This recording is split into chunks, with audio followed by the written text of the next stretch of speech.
Buenos días, Remedios.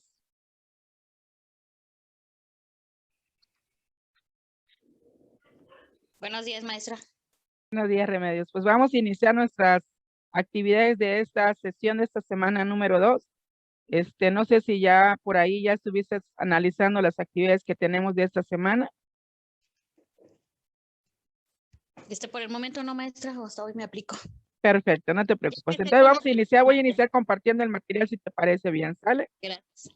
Gracias a ti. Bueno, inicio compartiendo el material y les voy comentando ya las actividades que tenemos durante esta semana. Entonces me voy al material para irlo analizando. Muy bien. Entonces, pues aquí tenemos nuestro material de esta semana, de esta sesión de esta semana. Si ustedes se fijan, nos habla de lo que es residentes en el extranjero con fuente de riqueza ubicada en territorio nacional. Me dice que en este caso, régimen fiscal de los residentes en el extranjero. Bueno, vamos a hablar, ya entramos de lleno a la parte, si ustedes se fijan, este programa se llama temas selectos de fiscal. En este programa de temas selectos de fiscal, yo voy a estar abordando 3 títulos de la ley del impuesto sobre la renta que comúnmente no los estamos analizando constantemente, que son el título quinto, título sexto y título séptimo de la ley del impuesto sobre la renta. Yo estaré abordando en este caso el día de hoy, estaré trabajando con lo que es parte del título quinto, que nos habla de régimen fiscal de los residentes en el extranjero con fuente de riqueza ubicada en territorio nacional. Entonces, pues ese material, este link ya se los compartí de este material para que ustedes ahí lo puedan trabajar, es del Servicio de Administración Tributaria. Este material nos empieza diciendo quiénes son los extranjeros. Para fines fiscales son extranjeros las personas físicas, individuos, o las personas morales, sociedades mercantiles o sociedades civiles, entre otras, que se rigen por la legislación de otro país, por su nacionalidad, domicilio, residencia o sede de operación, entre otras causas. Para saber el régimen fiscal que le corresponde, vamos a dividir a los extranjeros en residentes en México y residentes en el extranjero. ¿A quienes se le considera residentes en México? Para fines fiscales se consideran residentes en México las personas físicas, nacionales y extranjeras que hayan establecido su casa habitación en México. Esto lo vamos a encontrar en el artículo 9 del Código Fiscal de la Federación, que me habla del concepto de residencia.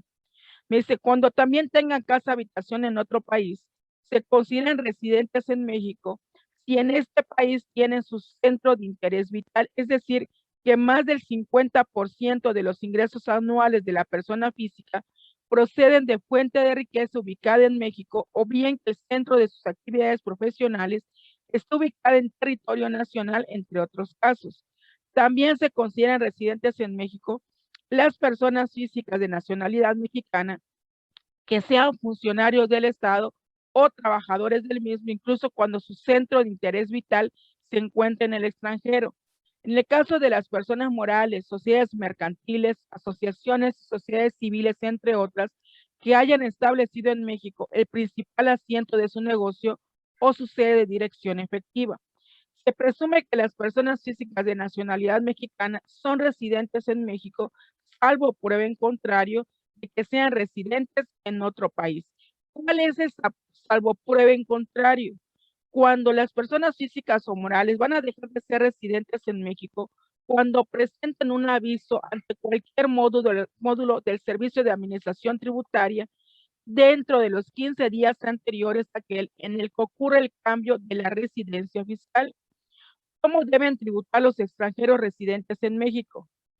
Los extranjeros que sean residentes en México y que perciban ingresos en nuestro país se consideran contribuyentes y tributan de la misma manera que los nacionales. En consecuencia, deben cumplir con las obligaciones que correspondan al régimen por el cual perciben dichos ingresos. Ahora bien, vamos a hablar de las personas físicas. Las personas físicas, dependiendo del tipo de ingresos, es el régimen bajo el cual van a tributar en el Registro Federal de Contribuyentes. Por ejemplo, los honorarios por servicios independientes. El régimen que tributan es el correspondiente al título cuarto, capítulo segundo, sección primera, que nos habla de las actividades empresariales y profesionales. Los sueldos o salarios en la iniciativa privada o en alguna entidad de gobierno tributan como sueldos y salarios y conceptos asimilables. Los honorarios como administrador, comisario, gerente general tributan también como sueldos, salarios y conceptos asimilables. Los honorarios como miembros de consejo directivo de vigilancia o consultivo tributan también como sueldos y salarios y conceptos asimilables. Lo mismo pasa para rendimientos y anticipos como miembros de sociedades cooperativas de producción y anticipos como miembros de sociedades o asociaciones civiles. Ambos tributan como asimilables a salarios. Recuerden que todos estos conceptos se asimilan a salarios. Tanto, repito, los honorarios, administradores, comisarios o gerentes generales, miembros del consejo directivo, consultivo de vigilancia, así como los rendimientos, tributan bajo la figura de asimilables a salarios de conformidad como el capítulo primero, título cuarto de la Ley del Impuesto sobre la Renta. Las actividades comerciales, industriales, de transporte, agrícolas, ganaderas, silvícolas o pesqueras, estas tributan ya sea en el régimen general del capítulo segundo, título cuarto de la ley, o en la sección primera, que es el de régimen general de ley, o en la sección segunda, que hoy en día es régimen de incorporación fiscal. En el caso de arrendamientos o arrendamiento de inmuebles, estos tributan de conformidad con el capítulo tercero, título cuarto de la ley, que nos habla del uso o goce temporal de bienes inmuebles.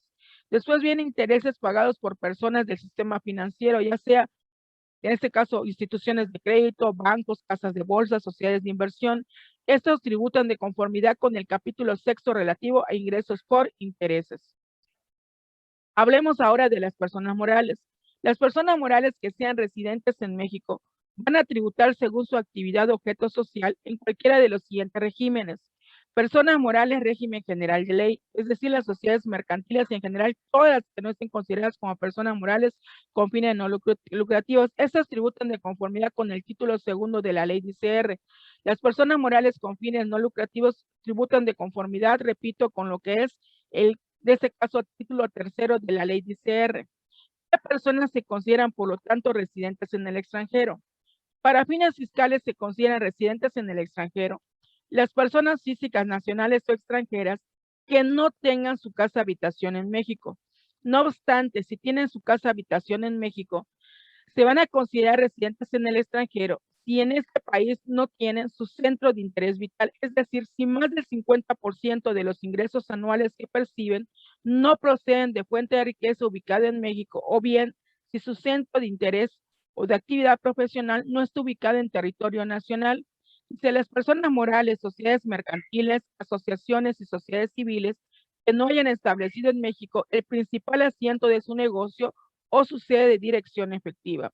Y en el caso de las personas físicas con nacionalidad mexicana, que acrediten ser residentes en otro país.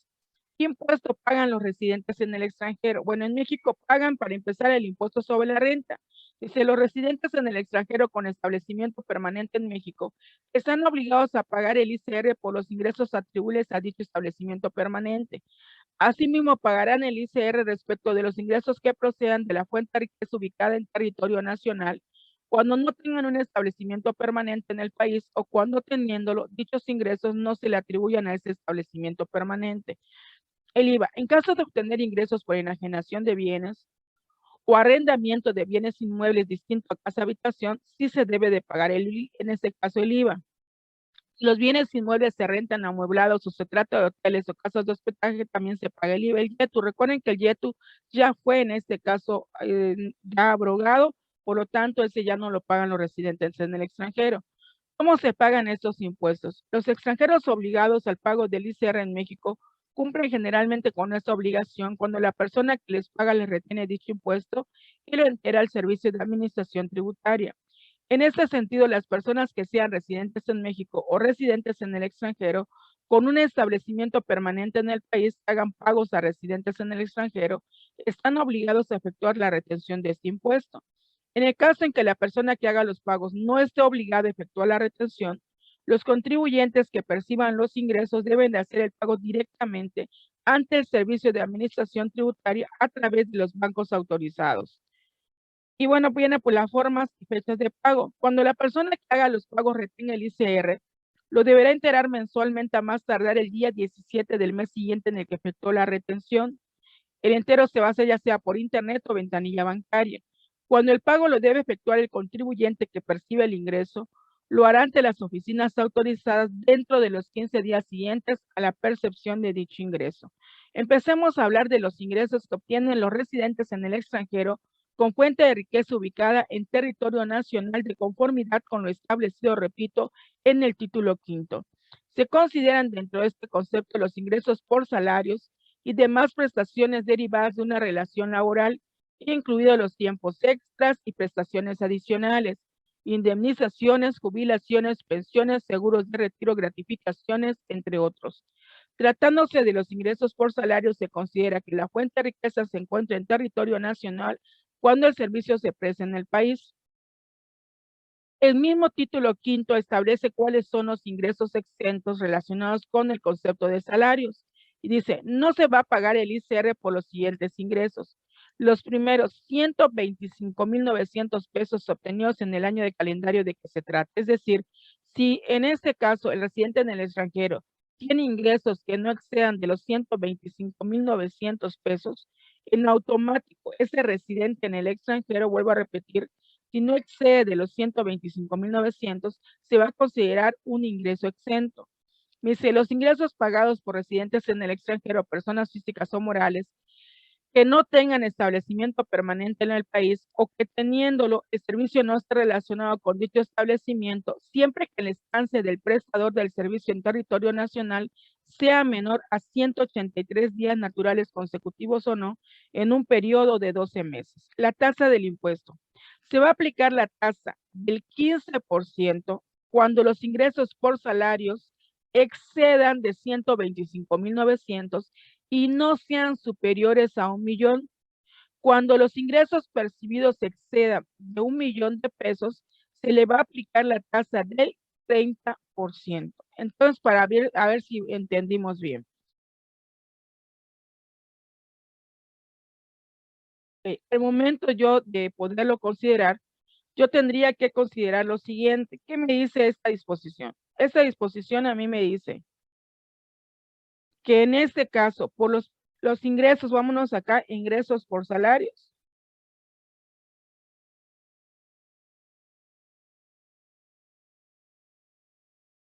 Y en general, por la prestación de un servicio personal subordinado.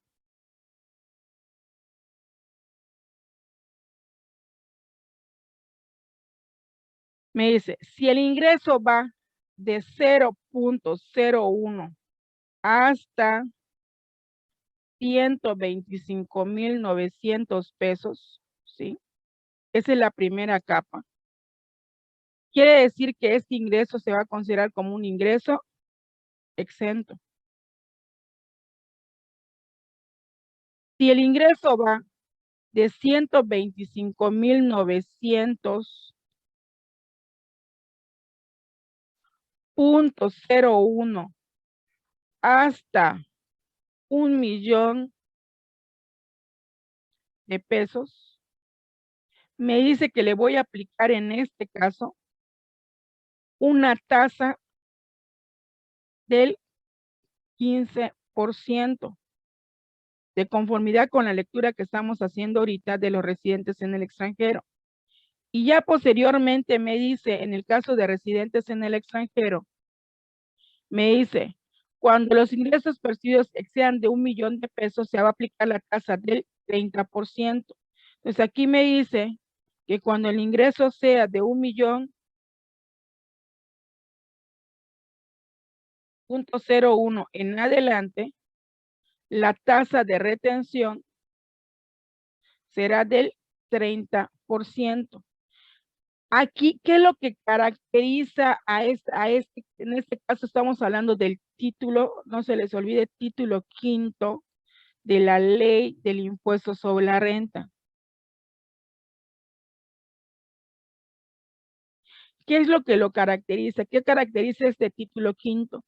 Que en ese caso en particular, lo que caracteriza el título quinto de la ley del impuesto sobre la renta es que en este título quinto, por lo general, todos los ingresos, vamos a hablar del ingreso por salarios, pero vamos a hablar del ingreso bruto, es decir, del ingreso bruto sin deducción alguna. Es decir, es mi total obtenido sin deducción alguna. Y sobre este ingreso bruto es que voy a aplicar yo, en este caso, la retención. Que el que pague, obviamente, en este caso. Entonces, aquí estamos hablando que ingresos por salarios en general por la prestación de un servicio personal subordinado de un residente en el extranjero. Entonces, vamos acá a definir quién es mi sujeto. Y mi sujeto es el residente en el extranjero.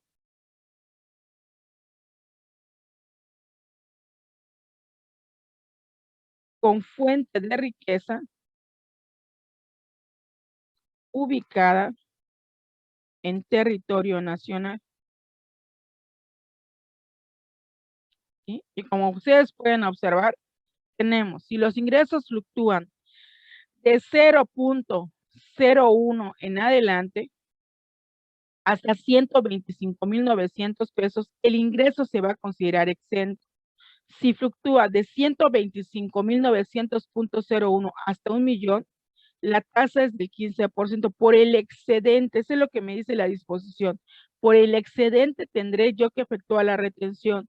Y si es de 1,000,000.01 en adelante, la tasa de retención será del 30%. Eso es lo que me establece en este caso la ley respectiva.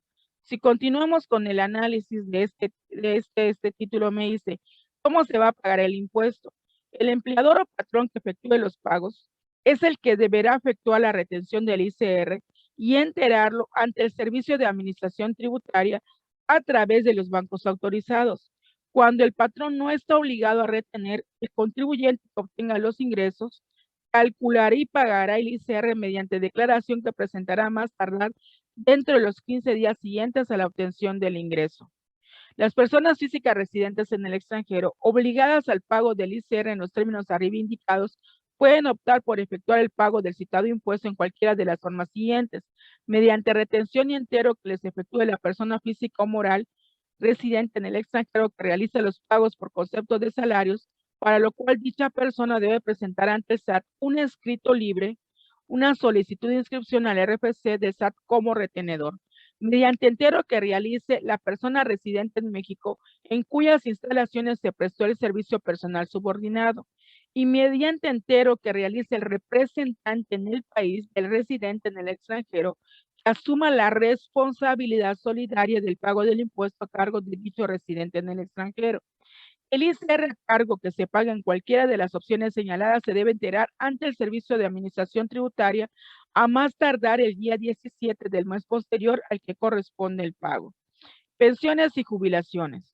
Se consideran ingresos por jubilaciones, pensiones, haberes de retiro, así como las pensiones vitalicias u otras formas de retiro, incluidas las provenientes de la subcuenta de retiro o de la subcuenta en cesantía en edad avanzada o vejez, previstas en la Ley del Seguro Social, y las provenientes de las cuentas individuales del sistema de ahorro para el retiro prevista en la Ley del Instituto de Seguridad y Servicios Sociales de los Trabajadores en el Estado, cuando la fuente de riqueza se encuentre ubicada en territorio nacional o cuando los pagos se efectúen por residentes en el país o establecimientos permanentes.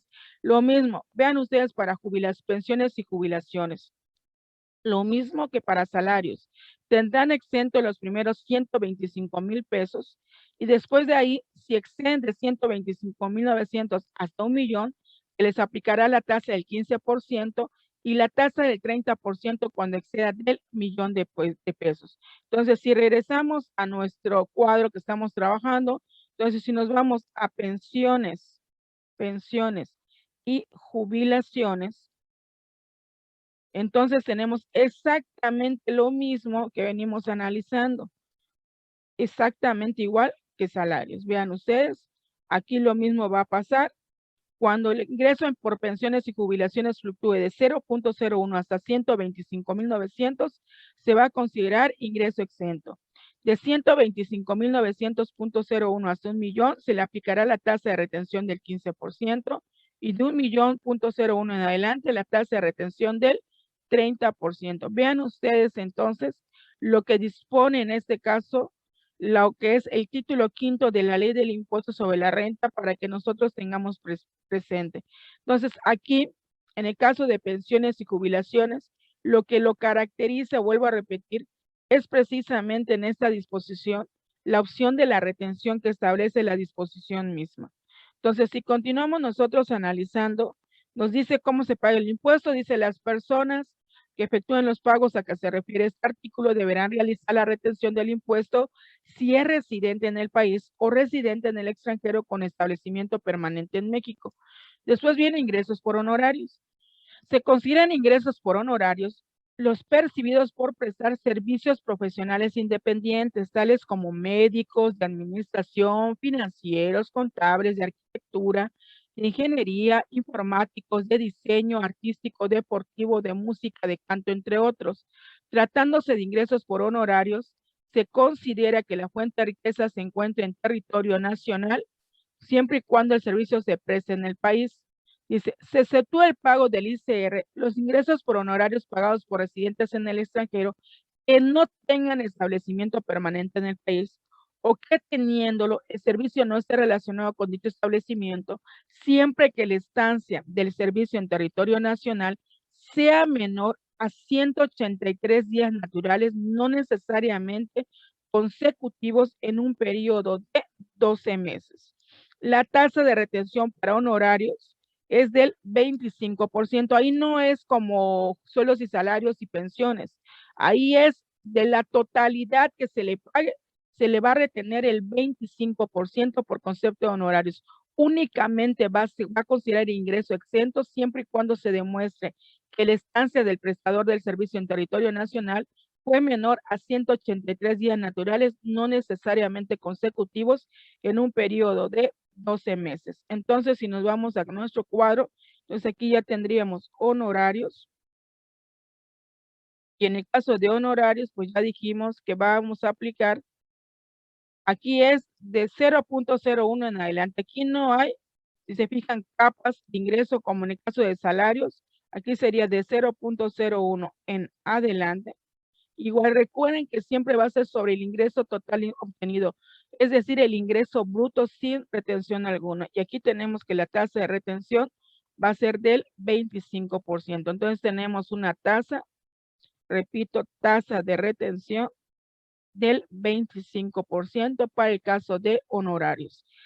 Y en este material que van a estar ustedes trabajando y abordando durante esta semana, ahí les va diciendo, este material, repito, es emitido por el Servicio de Administración Tributaria, es un material del 2002, sin embargo, lo que tienen que hacer ustedes es irse al título quinto para ir revisando que las tasas continúan vigentes o se han modificado, y se me hace en particular un material muy interesante para que ustedes aborden durante las actividades que vamos a desarrollar durante esta semana de actividades. Y bueno, pues ya el material lo seguirán ustedes ya trabajando. No sé si hasta aquí hay algún comentario, alguna pregunta con las actividades que tenemos. Les escucho, Daniel Remedios. Sí, maestra, ese material nos va a compartir lo que está presentando. Ok, el material ya tienen ustedes el link en las actividades Remedios. Ahí está el link para Gracias. que ustedes consulten el material, ¿sale? Gracias. Ya lo que quería nada más era presentárselos para que ustedes vieran de qué se trata. Daniel, te escucho. ¿Tienes algún comentario? Maestra, buenos días. Buenos días. Antes que nada, pues yo la verdad ahorita que estoy viendo el primer video, no he revisado honestamente el material. Sin embargo, estos 2 días vamos a estar metiéndole igual acá al asunto. Con respecto de la exposición que usted acaba de hacer, tengo una interrogante. Adelante. Cuando nos dice la aplicación en lo que es el caso de ingresos por salarios, pensiones y jubilaciones, me quedó la idea, dice tasa en el excedente. ¿Usted podría darnos un ejemplo de cómo sería, cómo se manejaría ese tema? Ok, es exactamente como lo acabo de explicar en este cuadro, si lo estás viendo, Daniel. Si tu ingreso, por ejemplo, vamos a suponer que tu ingreso, aquí tenemos que si tu ingreso fluctúa de 0.01 hasta 125,900, es exento. Entonces quiere decir, vamos al supuesto que yo tengo un ingreso de 500,000 pesos por concepto de salarios. Entonces, si yo tengo un ingreso de 500,000 pesos de salarios, quiere decir que hasta los primeros ingresos que van de 0.01 hasta 125,900 pesos se van a considerar ingresos exentos. Luego te habla del excedente. Entonces quiere decir que estos primeros ingresos que van de 0,1 hasta 125,000 están como exentos. Entonces quiere decir que a estos 500,000 pesos que tú tienes aquí, le vas a restar los 125,900 que están exentos, muy bien, Sí, para que obtengas el excedente. Entonces aquí si yo saco mi diferencia, voy a decir 500,000 pesos, que es mi total de ingresos, ¿sí? 500,000 menos los 125,900 que están exentos, yo obtengo mi ingreso excedente. Este es mi ingreso excedente. Por ese ingreso excedente, como este ingreso excedente, si tú te fijas, está en el segundo grupo que va de 125,901 hasta 1,000,000, tú le vas a aplicar la tasa de retención del 15% a este excedente. Entonces quiere decir que tú a estos 374,100 lo vas a multiplicar en este caso por el 15% y entonces esta sería la retención que te tendrían que efectuar. Entonces quiere decir que por los primeros 125,900 se va a considerar ingreso exento y por el excedente, nada más para que no se nos olvide, este sería el excedente. Por el excedente, como este excedente no rebasó, no superó el 1,000,000, está dentro del primer millón, es la segunda capa. ¿Qué pasaría que fuera arriba de 1,000,000? Ah, bueno, lo que exceda del 1,000,000 le aplicarías el 30%. Entonces aquí tendrías tu excedente, ese sería tu excedente. Y ese excedente, como está dentro de la segunda capa, le aplicas en este caso la retención del 15% y eso es lo que se tendría que retener. ¿Sí? ok. A eso se refiere. Sí, Cuando maestra, habla un de ejemplo. excedente. Sí, por ejemplo, tengo ingresos en el concepto de por salario, ¿no? De 1,200,000 pesos, ¿no? Un ejemplo, 1,200,000 pesos. A eso le voy a quitar la parte exenta, Después te le vas voy a a la segunda capa quitar el 15% y así sucesivamente, y ¿no? así ahí te vas a dejar la tercera capa, porque como ya excedió del 1,000,000, entonces quiere decir que 200,000 pesos, porque si te fijas serían Para 200,000 y aplicarías la tasa de retención del 30. A eso se refiere cuando te habla de los excedentes. La última interrogante, maestra, usted hacía un énfasis en lo que es una de las características de este artículo, ¿no? Que es el bruto sin, ¿qué dijo? Ingreso bruto sin deducción alguna. Acá está. O ¿Qué sea, es el ingreso bruto sin básicamente, deducción? El ingreso obtenido. sin aplicarle Salvo la deducción. parte exenta, no le vas a deducir Ah, absolutamente mira nada. que. No, pues sí ¿Sí? está bien. Ya lo vieron, Ok. por eso es que está medio bien bonito este título, porque prácticamente todo el título te pide eso, ¿no? Si voy bien, hasta ahí. De este título. Ah, exactamente. ¿Sale? Sería Muy muy bien. bien. Ya quedó. Gracias, Daniel. Bueno, pues entonces las actividades que se llevan son de este título quinto. Quería platicarlo con ustedes para que lo fueran entendiendo, comprendiendo. Ahí tienen las 2 actividades de esta semana. Cualquier cosa estoy como siempre a su disposición a trabajar fuertemente con las actividades de la semana 2. Tenemos un foro de discusión que también tiene que ver con este título. Entonces, estoy trabajando con todas las actividades y les agradezco que me hayan acompañado el día de hoy, Remedios, Daniel, y a todos los que conforman este grupo de temas selectos de fiscal, a trabajar fuertemente con nuestras actividades semanales. Que tengan una excelente semana, muchas bendiciones, cuídense mucho. Los veo la próxima semana, seguimos abordando, ya dije, son 3 títulos que van a conformar estos temas selectos, que es el título quinto, sexto y séptimo de la ley del impuesto sobre la renta. Si no hay algún otro comentario más, que tengan una excelente semana, bendiciones, cuídense mucho. Los veo la próxima sesión. Gracias, Remedios. Gracias, Daniel. Excelente. Gracias, maestra. Hasta luego. Igual yo tengo una actividad atrasada. En estos días ya queda nuestra. Perfecto, Daniel, no se preocupen. Recuerden que estamos todavía trabajando nuestra asignatura, así que nada más váyanse poniendo al día para que no se vayan atrasando más, ¿sale? Si me comentabas que estabas en una transición, Daniel, lo entiendo, no te Sí, preocupes. ya. Ok, Ándale, bueno, maestra. Gracias. me acomodaron. Hasta luego, cuídense. Gracias, hasta luego. Bonita semana a todos. Cuídense mucho. Hasta luego. Todo remedio. Gracias. Hasta luego, cuídense.